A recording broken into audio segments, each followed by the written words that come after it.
great nation will endure as it has endured. Our long national nightmare is over. Give me a break. That's a bunch of malarkey.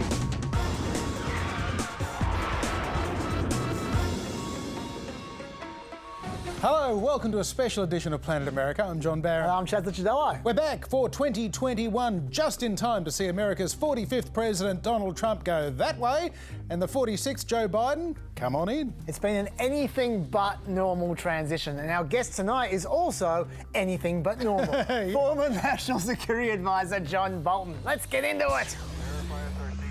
Washington, D.C. is in lockdown ahead of tomorrow's inauguration of Joe Biden and Kamala Harris, less than 2 weeks after a deadly attack on the United States Capitol building by pro-Trump insurrectionists. Razor wire and barricades ring the Capitol tonight. Bridges have been closed. 25,000 National Guard troops have been stationed across the city to bolster police, federal forces and the Secret Service. Our mission here is to protect our people and our property, and so we're going to do everything to make sure that they're successful. National Guard forces have been mobilised in at least 10 US cities. Storefronts are being boarded up as if there were an approaching storm. Washington's National Mall is closed to the public, who are being asked to stay away altogether.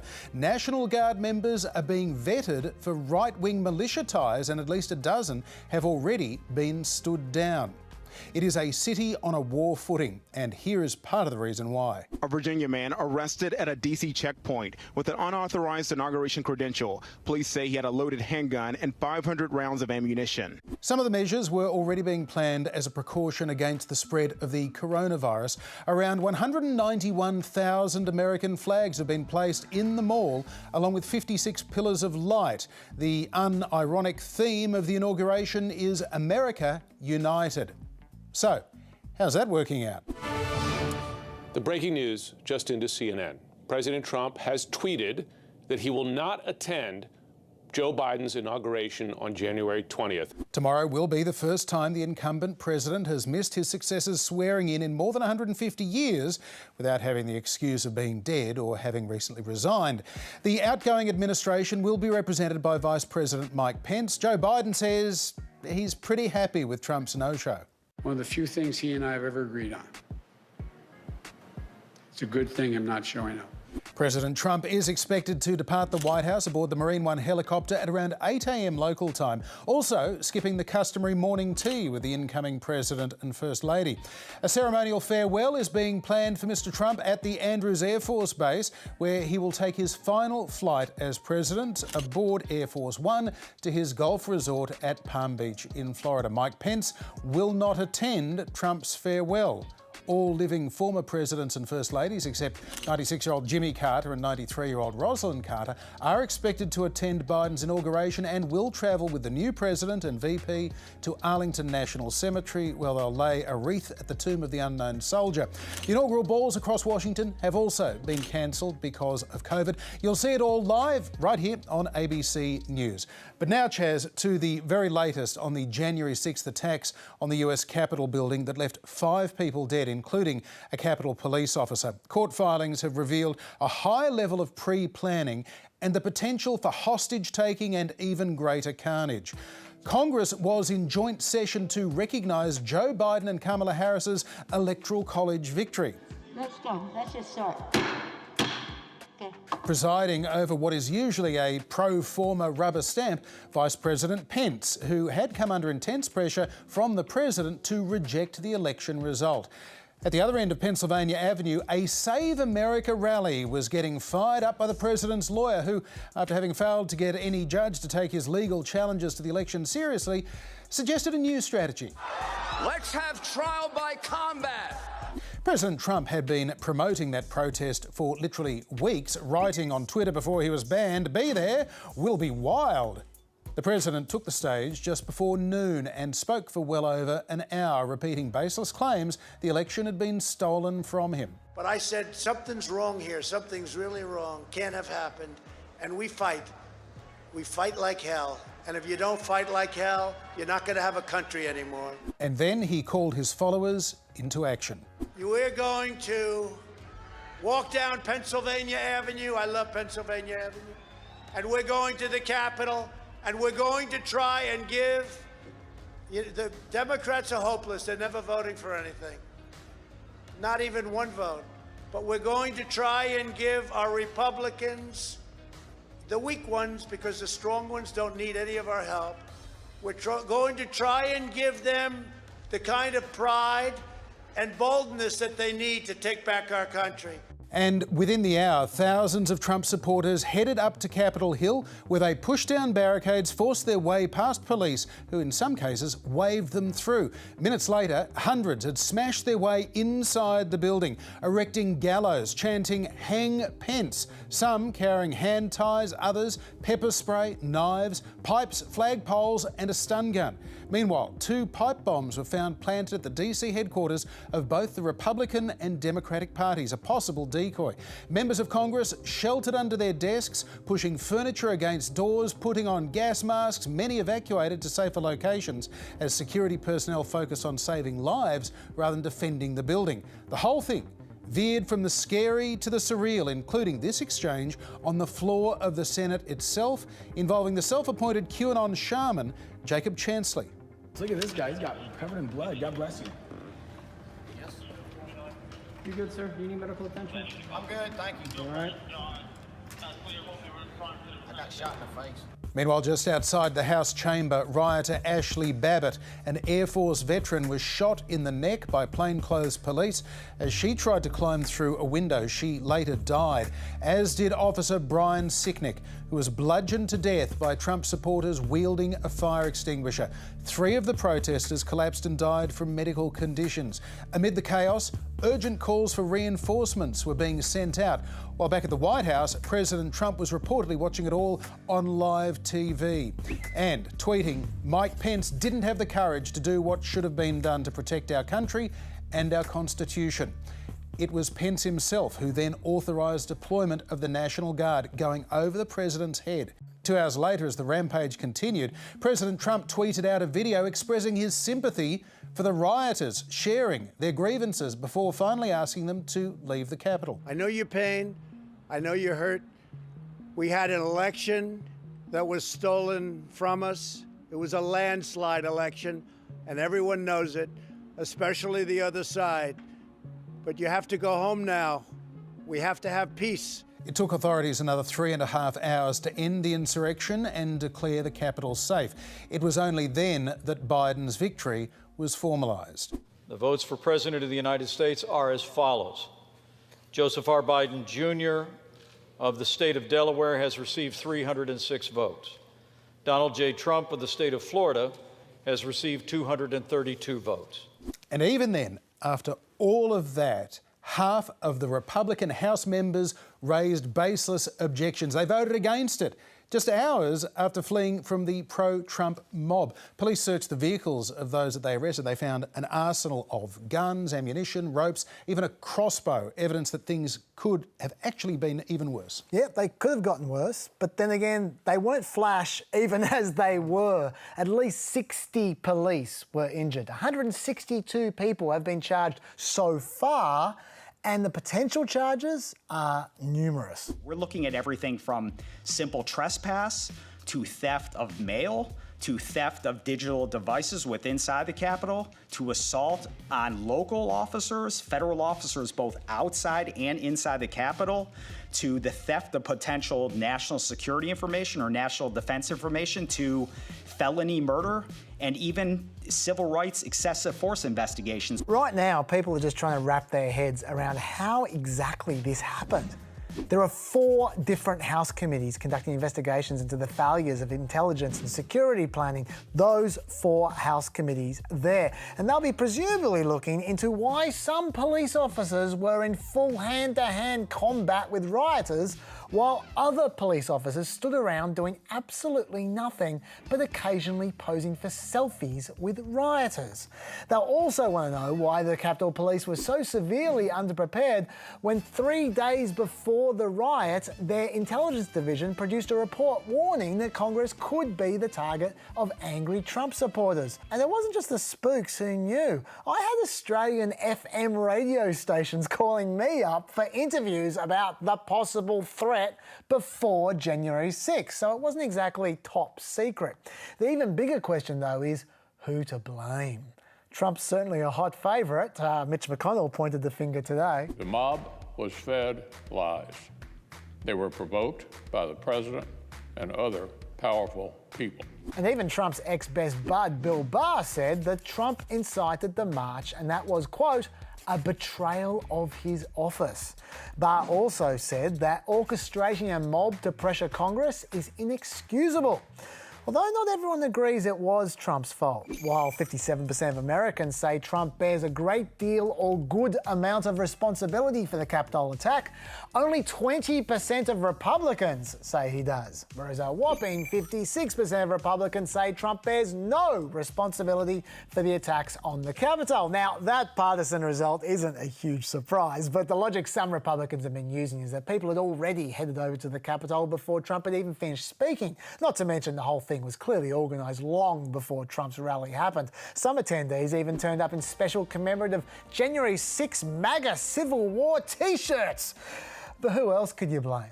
Some Democrats suspect Republican House members may have been working with the rioters. For instance, one of the rally organisers made this interesting video before he deleted it. I was the person who came up with the January 6th idea with Congressman Gosar, Congressman Mo Brooks, and then Congressman Andy Biggs. We four schemed up of putting maximum pressure on Congress while they were voting so that who we couldn't lobby, we could change the hearts and the minds of Republicans who were in that body hearing our loud war from outside. But now that video's gone poof. 30 Democrats also wrote a letter claiming that there'd been an extremely high number of outside groups in the Capitol the day before the riot. And that was particularly sus because access to the Capitol has been restricted since March last year due to the pandemic. And importantly, the Democrats reported these people to the Sergeant-at-Arms the day before the riots. So that could back up their theory a bit. Representative Steve Cohen actually named one of the tour conductors.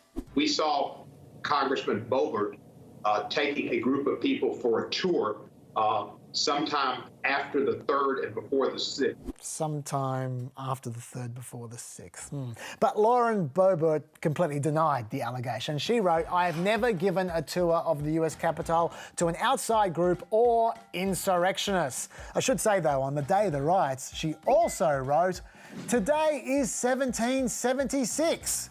Comparing the day to a revolution. So take what you will out of all of that. Finally, Lindsey Graham is somehow blaming Nancy Pelosi. How in the hell could that happen? Where was Nancy Pelosi? It's her job to provide Capitol security. We'll get to the bottom of that. I'll help you get to the bottom of it, Lindsey. Actually, the House and Senate are equally responsible for overseeing the Capitol Police. So you're kind of to blame as well. Nice try, Lindsey. And also, come on. I mean, really, Nancy Pelosi's at fault? Bit of a long bow, all of which, of course, Chaz, led us to the second impeachment of Donald J. Trump. Oh, for f***'s sake. Donald Trump was, of course, already only the 3rd president to have ever been impeached, and last week he became the first to be impeached twice. The House earlier called on Vice President Pence to remove Trump under the 25th Amendment. He refused, so they pushed ahead with a single article of impeachment. House Resolution 24 resolved that Donald John Trump, President of the United States, is impeached for high crimes and misdemeanors. And the charge? Incitement of insurrection. The Constitution provides that the House of Representatives shall have the sole power of impeachment, and that the President shall be removed from office on impeachment for and conviction of treason, bribery, or other crimes and misdemeanors. Pretty serious stuff there, Chaz, and unlike the first time that Trump was impeached in December 2019 for abusing his power, seeking foreign election interference, this time there was a measure of bipartisan support. 10 Republicans sided with the Democratic majority, including third-ranked Republican Representative Liz Cheney. And there's no question that the president formed the mob, the president incited the mob, the president addressed the mob, he lit the flame. This is what America is not. Pretty much summed it up, but there were still plenty of Trump loyalists as well, like the always reliable Floridian Matt Gaetz, who was alleging a double standard. The left in America has incited far more political violence than the right. For months, our cities burned, police stations burned, our businesses were shattered, and they said nothing. But he was in the minority, so for the second time, Speaker Pelosi signed the impeachment of Donald Trump. It'll now go to a trial in the Senate with a Democratic majority and a Republican leader in Mitch McConnell who has not ruled out supporting Trump's conviction, and another vote which would disqualify Trump from running for office again.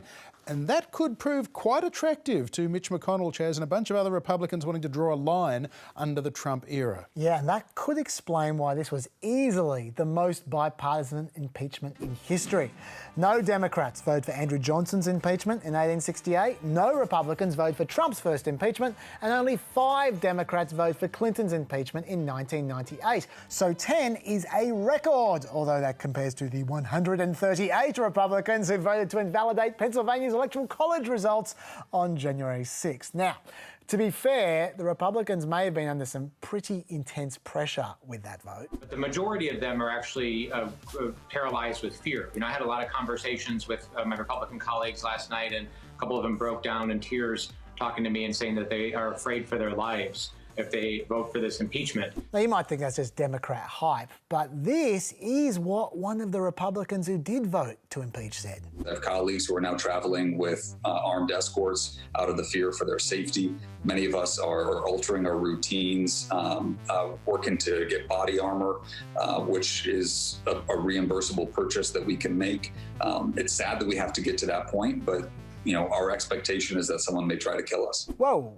The question is, can you even remove an ex-president? Retired Judge Michael Luttig says that a former president by definition cannot be removed from office, and that the Constitution says that once the president's out of office, he'll be subjected to indictment, trial, judgment and punishment according to standard law. So therefore, it is too late to hold the trial now. But others have noted that legal precedent totally contradicts this. In 1797, the House impeached and the Senate removed a senator after he was kicked out of office. In 1876, the House impeached the Secretary of War after he resigned from office, and the House and Senate ruled specifically that resignation could not terminate the impeachment process, and so it goes. Another potential defence for Trump is the one I mentioned before from Lee Zeldin, that the rally was pre-planned and the rioting started while the president was still speaking, so he can't have been the one who incited it. Of course, that doesn't mean that Trump didn't incite the rioting with his conduct over the previous 2 months. For example, the password for reporters at Trump's January 4 rally in Georgia was literally "See you January 6." So he was promoting that rally pretty hard. Finally, Lindsey Graham has this reason to reject removal. The Senate should vote to dismiss the article of impeachment because we will be delaying indefinitely, if not forever, the healing of this great nation if we do otherwise. Trump hasn't even left office yet. It might be a bit soon for his supporters to try that kumbaya, let's all get along line, but regardless of what happens with the trial, John, someone is going to get punished. And that's Liz Cheney. Sean Hannity's certainly got her number. Liz Cheney, I have a message for those 10 Republicans. Good luck in your new Democratic Party. Liz, I used to like you, liked your dad. You do not belong in leadership. Good luck working with your Democratic colleagues. And the House Freedom Caucus have already circulated a petition calling on Cheney to resign from her post. Some of her Wyoming constituents have also passed a unanimous resolution for her to go as well. But before you award her the badge of courage, remember, Trump had her in his sights even before the riot. And we got to get rid of the weak Congress people, the ones that aren't any good, the Liz Cheneys of the world. We got to get rid of them. So there's a bit of self-defense there from Liz Cheney when she took Trump on. I reckon, though, she's in more trouble than he is at the moment. Yeah, and those are the battle lines, the Trump wing and the Cheney wing of the Republican Party. Well, joining us now is former National Security Advisor for Donald Trump and US Ambassador to the UN under George W. Bush, John Bolton. Ambassador Bolton, welcome back to Planet America. Glad to be with you. Thanks for having me. What have you made of President Trump's behaviour since the election? Falsely claiming victory and to have had the election stolen from him, and then, of course, inciting the riots against the Capitol. Well, it's been disgraceful, really, is the only way to describe it. I think it's caused considerable harm both to the country and certainly to the Republican Party in denying what became increasingly obvious, that he had lost the election. He and his campaign had many, many opportunities to prove his allegations of systematic fraud, that the election had been stolen, a lot of variations on that. He struck out in every state administrative proceeding, every court case that he brought, and yet he persisted that he had won the election really by a landslide. I think that had a very unfortunate effect on many of his supporters. I think the Republican leadership did not do an adequate job in refuting these claims, so that in the minds of many people, they heard the president say it, they didn't hear anybody contradict him, or at least they didn't hear any Republicans contradict him, and they came to believe it. And it just got worse and worse, leading to the decision that the president would try to block congressional certification of the Electoral College vote on January the 6th. And that in turn led to the president really being responsible for this mob that invaded the Capitol grounds in an effort to prevent the certification from taking place. And what is your view of his second impeachment and the prospect of a Senate trial, possible conviction, and even disqualifying from running for president again? Well, my own view, and I've studied this pretty carefully, is I don't think the Constitution permits a Senate trial once the president has left office. I won't get into an extended discussion of the constitutional text and structure. That's probably, my view is probably a minority point of view, but I think it's certainly going to be one of the issues that the Senate discusses.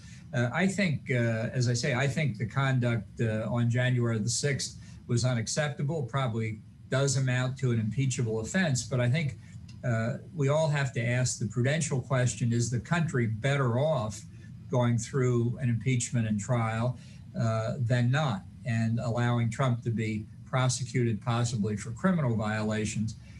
In terms of the impeachment process, I think the question is, if you really want to hurt Donald Trump, if you want to do the most possible damage to him, the thing to do is ignore him and not try him for impeachment. Hearing your pretty damning assessment of Donald Trump in recent times, a lot of us have been a little concerned that this guy is banned from Twitter and yet he still has the nuclear codes. He could launch an attack at any moment. Should we have been concerned that this guy had the nuclear football? Well, he doesn't have it, actually. A military aide has the nuclear football.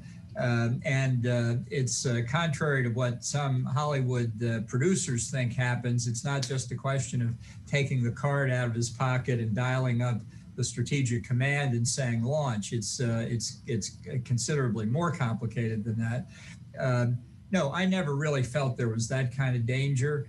I do think that Trump doesn't pay much attention to norms or conventions, and I think the decisions he's making on extensive pardons at the end of his administration really take that beyond any normal presidential desire to wrap up unfinished business at the end of the term. But that's really to exaggerate the danger beyond what we already saw, I think makes it harder to explain why Trump was a problem. If you get too far removed in the criticism, it gets to the point where people don't believe the threat is real. I think the damage he did was real. You don't need to exaggerate it. It was bad enough. Now the task is to correct it. John Bolton, now that we're at the end of the Trump era, how would you characterise his presidency? What is his legacy? Well, you know, in America, we have a game of rating the presidents, who's the best president, who's the worst president. So Trump was the 45th president. The current holder of the worst president title in virtually every survey I've seen is James Buchanan, who presided over the dissolution of the Union in 1860 and 1861. But it's pretty hard to get worse than that. I think Trump's the man to give him a run for his money, though. John Bolton, thank you for being with us on Planet America. Well, thanks for having me. Now, there will be a lot of attention on President Biden's inaugural address tomorrow, of course. It's a platform that a lot of his predecessors have used to try and define their mission and reunite a deeply divided nation, although it hasn't always gone exactly to plan. There have been plenty of memorable moments in presidential inaugural speeches. In 1933, in the depths of the Great Depression, Franklin Delano Roosevelt warned against America's self-fulfilling crisis of confidence. That the only thing we have to fear is fear itself. Nameless, unreasoning, unjustified terror. That helped set an optimistic tone, helping to restore the banking system and eventually the economy. But if government was the answer to the economic woes of the 1930s, by the 1980s, Ronald Reagan argued government was now the problem. It is time to reawaken this industrial giant, to get government back within its means, and to lighten our punitive tax burden. And these will be our first priorities, and on these principles there will be no compromise. For a time in between, the nation and the government had been seen as one and the same. In 1961, at the height of the Cold War, John F. Kennedy, the first president born in the 20th century, said a torch had been passed to a new generation and he called on them to serve. And so, my fellow Americans, ask not what your country can do for you, ask what you can do for your country. One of the worst inaugural addresses came after James Buchanan took the oath of office in 1857. He told Congress not to concern itself with the issue of slavery. He claimed the whole abolition debate was bad, even for the slaves. It has been the prolific source of great evils to the master, to the slave, and to the whole country.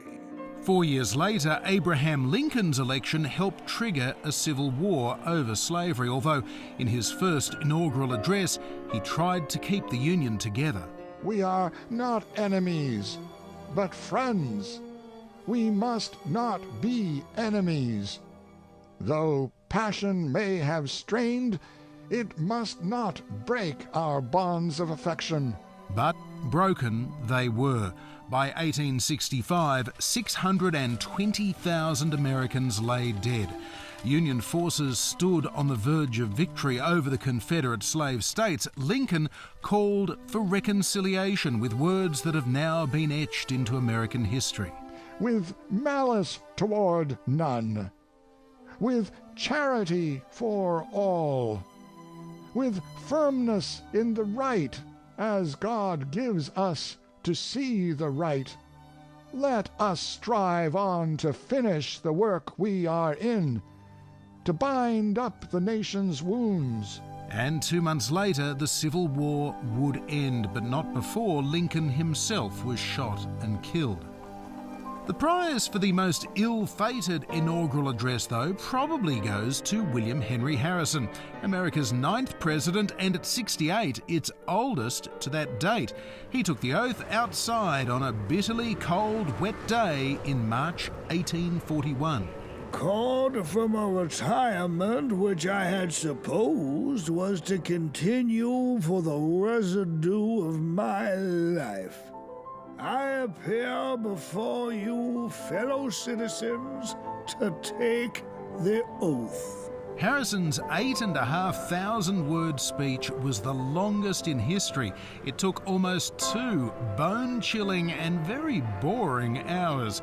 He famously refused to wear an overcoat or hat. Within 3 weeks, Harrison was sickly and frail. Doctors diagnosed a cold, then pneumonia. Experts now think it may have been typhoid fever from Washington's dirty drinking water. Either way, within 31 days, he was dead. A warning perhaps to his successors to keep it brief. As for incoming President Joe Biden, he'll take the oath after a disputed election and a deadly insurrection. He inherits a public health disaster and an economy decimated by pandemic. It is a task of historic proportions and one that words alone won't fix. And that is it, Chaz, for a special edition of Planet America. Join us, though, at our regular time for 2021. That's 8 p.m. Eastern on Friday night on ABC News and iView. Our guests this week, Jim Fallows and Carol Moseley-Braun. Beauty, and we're going to be back tomorrow to help cover Joe Biden and Kamala Harris's inauguration on ABC News throughout the day. See you there.